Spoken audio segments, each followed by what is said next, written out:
no idea if I'm live or not. I'm live? Apparently I'm live. Okay, who's here? Give me a wave if you're here. Give me a thumbs up. Who's here? Anybody here? Give me a thumbs up. Please don't tell me I'm all by myself. Well, if I am, I'll just have to talk to myself. This is what I don't like about doing lives. Oh, Gemma. Hi, Gemma. How are you? You all right? I feel like I'm talking to myself. It's like leaving answer phone messages. I absolutely hate it. So maybe I'll think about, and hello, Jim. Maybe think about doing something a little bit more interactive. I don't know, because it makes me feel more comfortable. So if you're watching live, then obviously great to see you. If you are watching on replay, if you could perhaps, hi David, if you could perhaps give me a comment in the replay, hashtag replay if you're watching on replay, but if you're live, then thumbs up and love hearts and comments is great, because what that does is it tells other people that I've gone live, so they'll start seeing it in their news feeds and then they might come and join, which will be absolutely fabulous if they do. So I'm going to get started. This session is the first live session that I was going to do.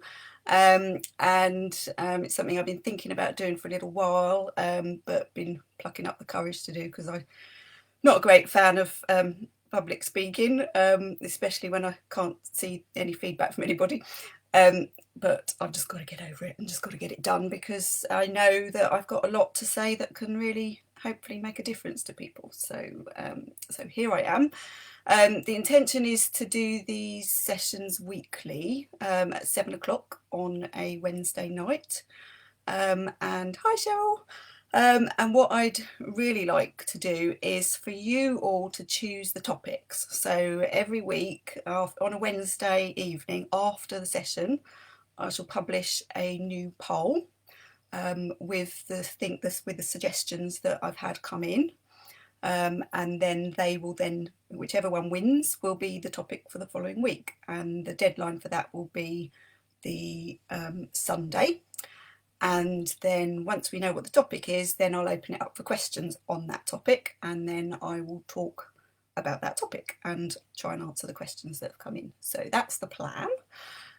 So really nice to see that there's a few people dropping in, which is fantastic. So do give a few thumbs ups, give me some love hearts if you can, just so that I know that you're still there and that I'm not just talking to myself.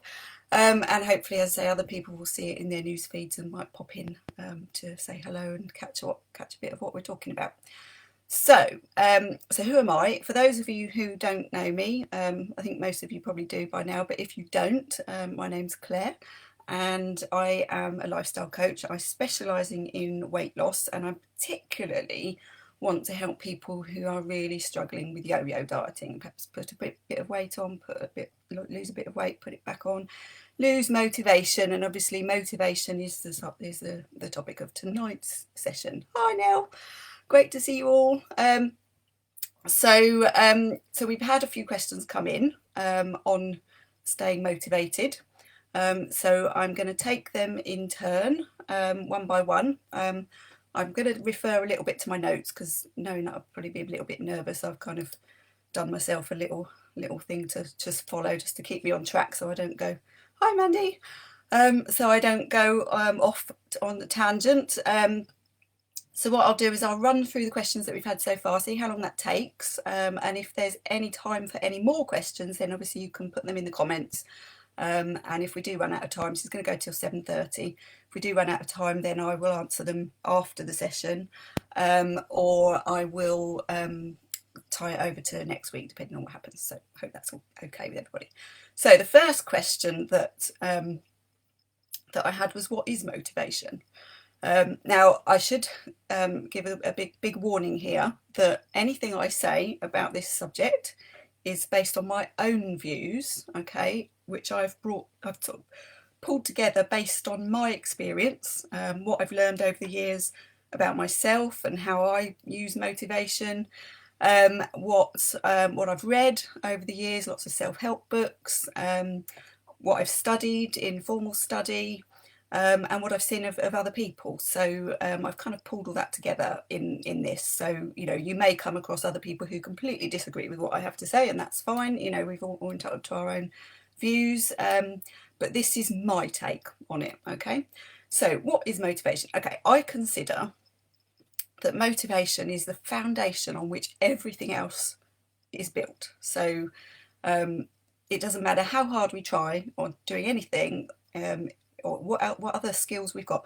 If we are not motivated, we're not really going to do very well. So we have to work on our motivation to make it as strong as it possibly can be. So just thinking about what actually is it. Before I go on to that, I'm just going to say actually that I should also mention that when it comes to motivation, there is unfortunately no magic bullet, and it takes work to build it, and it takes skills to build it. But work might sound quite hard. Those skills can be learned, and it's really important to remember that we are in the driving seat when it comes to making any changes. We are in the driving seat, okay, but we also have to put petrol in the car. And that means we have to do some work, okay, because we can't expect that car to go anywhere and be driving it if there's no fuel. So this is why we have to work on our motivation. So what is it? Okay, so looking at the dictionary, it is simply a reason or reasons for acting or behaving in a particular way. So basically, it is that in a nutshell, really. It really boils down to our reason for doing something. But I would add to that in order for us to actually want to do something, the reason to do it has to be stronger than the consequences of not doing it. So, for example, let's just take our motivation for going to work. Okay, so if we go to work, there are some benefits to that. There's reasons for going to work. So one is obviously we want to get paid. Hopefully, we also like what we do when we go to work. So we get a bit of sort of fulfillment there, and it obviously gives us money, gives us routine, hopefully a bit of self-worth, some skills, and obviously the consequence of not doing it is, well, we might get into a bit of trouble. We might get the sack, won't have any money. So that's a really good reason for going to work as opposed to not going to work. Okay.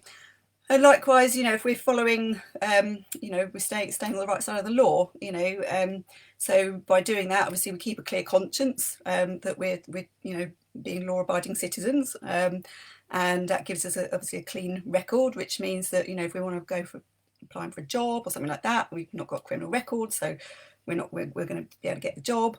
And it enables us to do the things we want to do, and obviously we don't end up in prison and lose our freedom. So again, there's good reasons for us to be motivated to obey the laws of the land.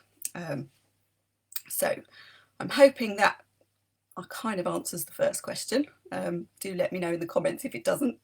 And so the next question I had was, why do we lose motivation? Well, that's $1 million question. There's all sorts of reasons why we lose motivation, and they are different for everyone. And there might be some common reasons that are obviously common to lots of people. There might also be reasons that are very individual. So I can't possibly answer why you as an individual may lose motivation, but generally speaking, there are some common reasons. One is that there are other things, if we're talking about perhaps weight loss here, there are other things that perhaps get in the way, that become more important, so we can't really focus on it so much. Or we might make, I don't like to use the word mistakes, but we might make mistakes, and it's obviously, get things wrong, or things don't go according to plan, so that can knock our confidence. We might have perhaps unrealistic expectations about our goals, and so then we then struggle to achieve them, which then makes think, well, what's the point? I may as well go back to what I was doing before. We might not really be that committed to the goal for whatever reason. It might be something that we think we should do as opposed to what we want to do, so that can really get in the way. We perhaps might not be equipped with all the right knowledge to make the right decisions, so the results don't happen because we're not doing the right things, even though we think we might be doing the right things, and then so we give up, and we perhaps lack belief in ourselves that we can actually do it. So we kind of almost set ourselves up to fail because we don't we're doing the outcome that hasn't happened yet, in terms of we don't really believe we can do it, so therefore we don't really do it, so we're not really motivated to do it. Bit of that sort of self-sabotage that comes in there.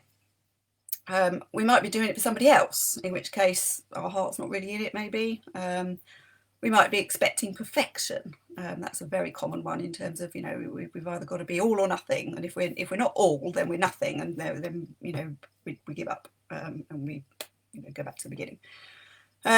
Maybe we don't put the right things in place that will help us. Maybe we're not really putting the effort in, and maybe we're not really taking responsibility for what we're doing. I could go on and on this. There are so many things. In fact, one of the things that I know a couple of you who are here tonight have done my course, and so obviously we've covered some of this. And one of the things that I think is really quite important to remember is that obviously motivation doesn't exist in a vacuum. And one of the things that I talk about in the course is that it's part of a sort of like a bigger picture, a bigger framework. So it's not just about motivation, it's also about commitment, it's also about what knowledge and skills we've got, it's about our confidence, and also about that ownership of what we're doing, and the responsibility that we have, and being accountable. So there's all of those sorts of things that go alongside it. Motivation doesn't just exist on its own, and is impacted by all those things that I've just mentioned. But obviously all of those things really do make it so much easier for us to make decisions that take us away from our goals, as opposed to take us towards them. So our motivation just kind of really take a hit because of all of those things.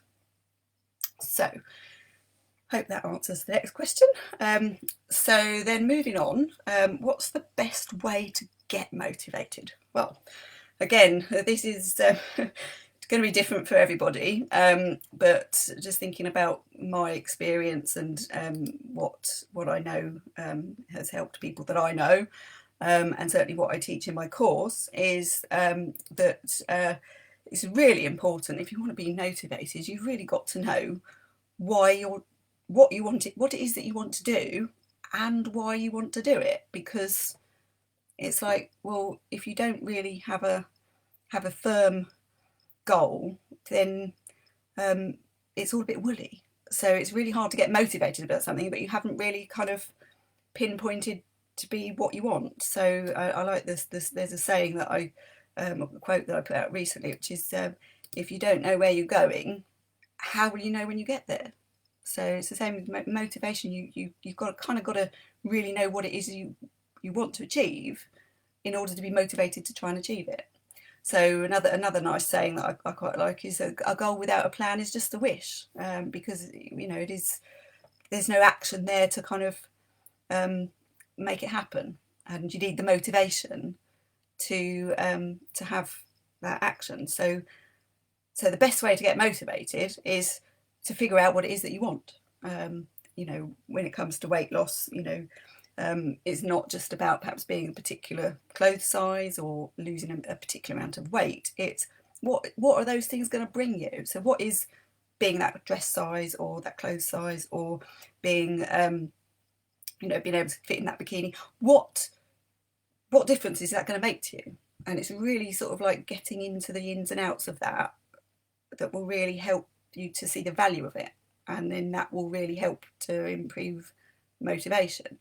So it's really important to sort of do some work on this. It's not, you can't just suddenly be motivated. There's work to be done, and you also need to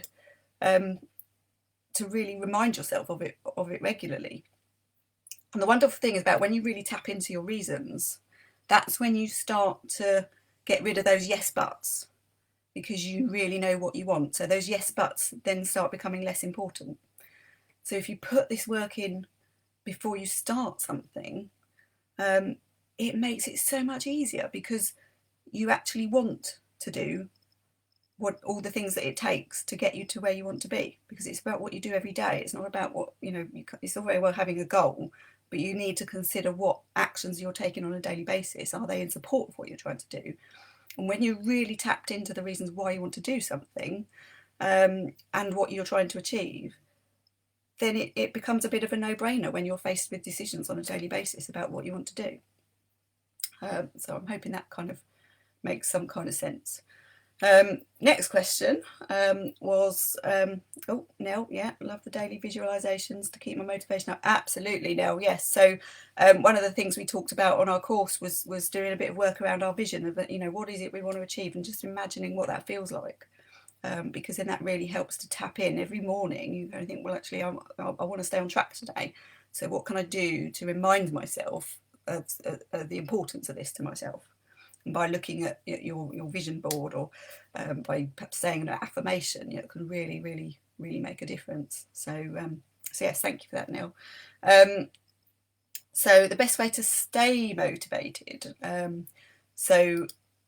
Basically, what I've put on my little notes here is to really pay attention. I would say is the most important thing is to pay attention to what you're doing every day.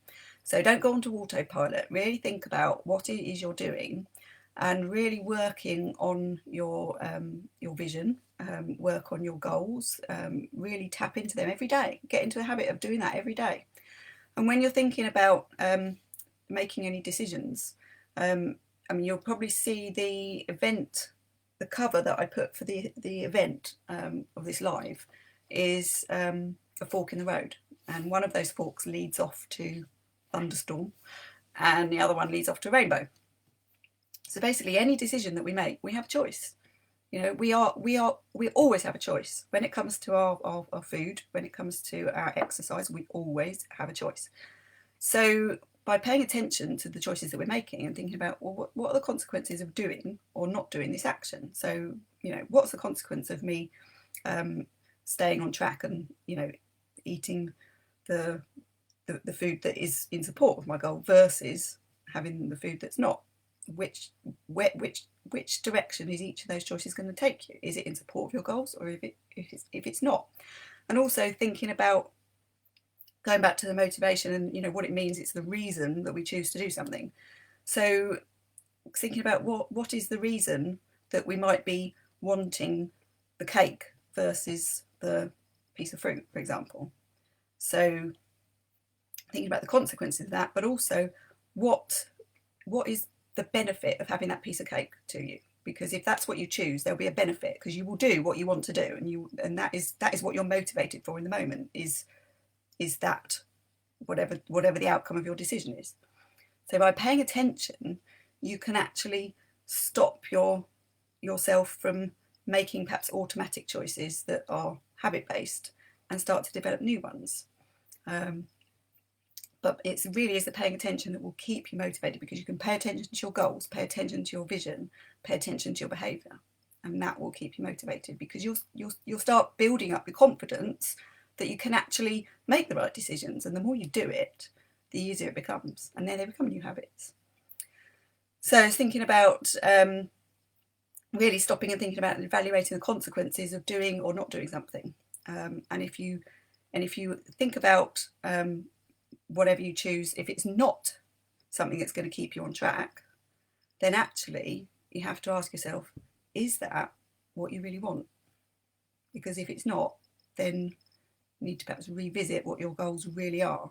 Because if you're not prepared to do the work that you need to do in order to get the results that you want, then maybe you need to reevaluate what it is that you really want. And I think it does come down to as simple as that when we really break it down. Next question. Are there different types of motivation? Now, that was an interesting question. And so my answer to that is yes, sort of. Whether you call it motivation or whether you call it something else. But what it boils down to is there's the motivation for what we want in terms of our long-term goal.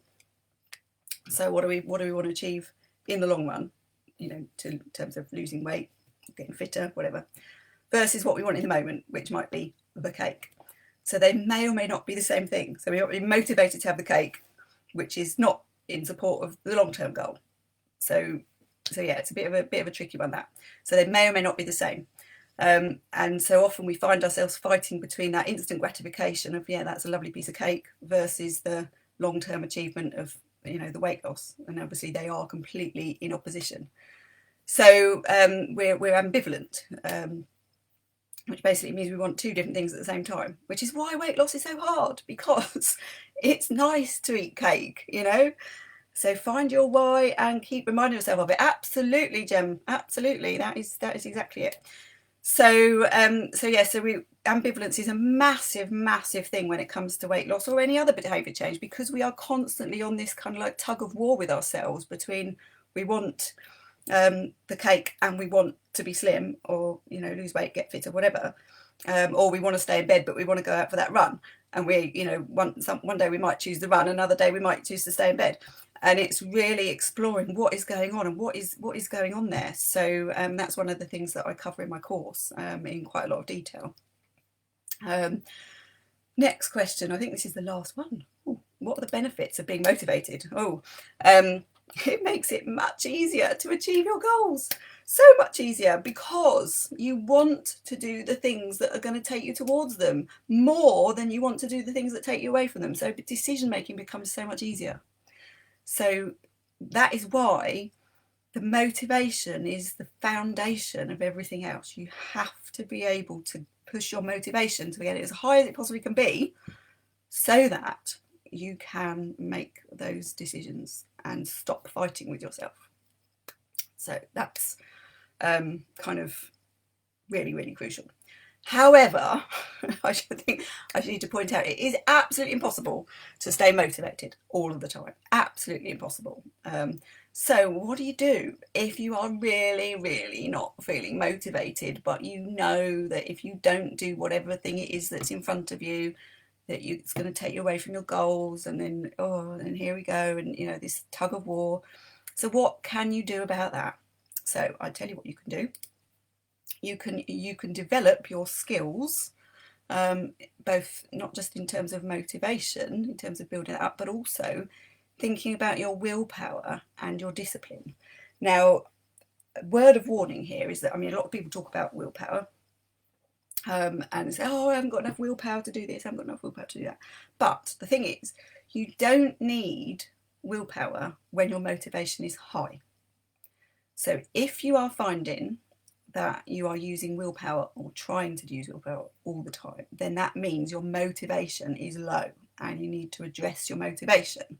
And then you won't need willpower. So willpower is great as a skill for those moments where you are not feeling motivated. And so perhaps, for example, you're in a situation where you need to try and resist a short-term temptation in order to meet your long-term goal. So like a muscle, it can be strengthened. And it's very useful in difficult situations, or when you perhaps get caught off guard, when someone comes into work with some cake and you weren't expecting it, and you had all these good intentions. So then your willpower and muscle really needs to be sort of being used. But if your motivation is strong enough, you won't need to rely on it, because you will not want the cake in the first place, if that makes sense. So if you are finding you're having to draw on willpower every now and then, that's okay. If you are having to do it a lot, then it's time to look at your motivation again and think about what is it that you really want. And then the other skill that can be brought into play here is discipline.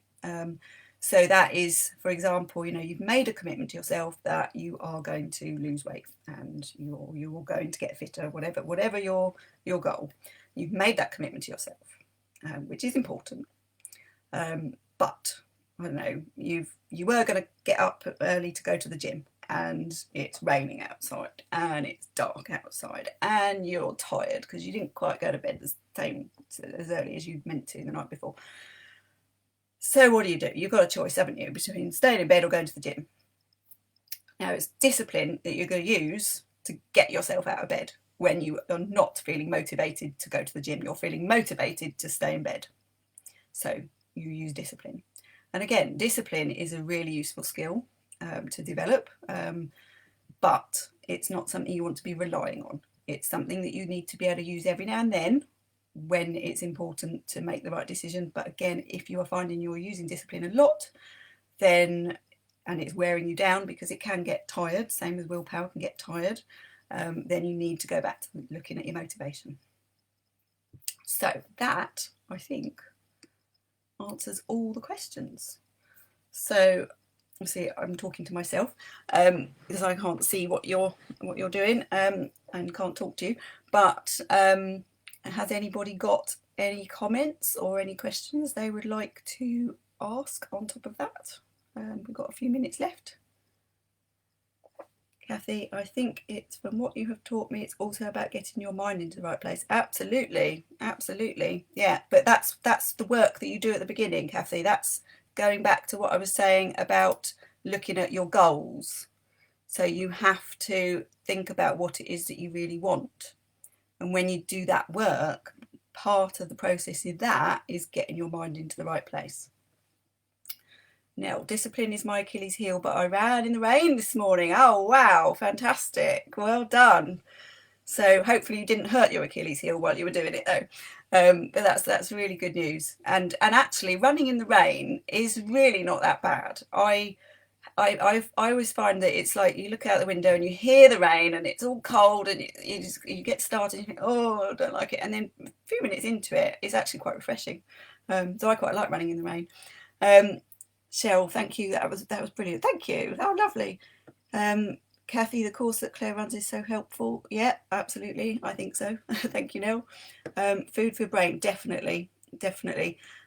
Talking of which, I mean, obviously, completely aside from this, one of the things that I also talk about on my course is obviously the types of, sort of types of healthy eating. I don't go into lots of detail because there's so much information out there, but I do sort of give a bit of signposting on that.